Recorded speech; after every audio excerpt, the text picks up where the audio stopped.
Hi guys, அறிவோம் தையலை அதிநுட்பமாய். பொதுவாக நம்ம ஒரு லைனிங் ப்ளவுஸ் தைக்கிறதா இருந்தால் ஃபஸ்ட்டு லைனிங் கிளாத்தை தான் நம்ம அளவெடுத்து வெட்டிக்குவோம். ஆனால் ஒரு சில மெட்டீரியல் தைக்கிறப்ப நம்ம நேரடியாக மெட்டீரியல்லையே நம்ம அளவெடுத்து வெட்டிடலாம். அதுக்கப்புறம் லைனிங்கை கொஞ்சம் எக்ஸ்ட்ராவாக நாம் வெட்டிக்கலாம். அது எதுன்ட்டு பார்ப்போம். இப்போ இங்கே சாஃப்டான ஒரு புடவை இருக்குது. இந்த மாதிரி புடவையில் ப்ளவுஸ் கொடுத்துருப்பாங்க இல்லையா, அது தைக்கிறதுக்கு நம்ம லைனிங்கில் தான் வெட்டிக்கணும். ஆனால் இந்த காட்டன் பட்டு துணி இந்த மாதிரியான துணியில் பார்டர்லாம் கொடுத்துருக்கும் பாருங்கள்.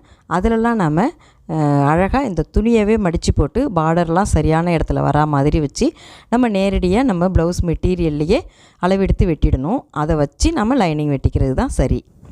இப்போது இது ஒரு நல்ல காட்டன் கிளாத்து. இப்போ இந்த மாதிரி துணிக்கு நம்ம லைனிங் கொடுக்குறதா இருந்தால் லைனிங்காக இருக்கட்டும் அல்லது இந்த மெட்டீரியலாக இருக்கட்டும், எதில் வேணாலும் நம்ம வெட்டிக்கலாம்.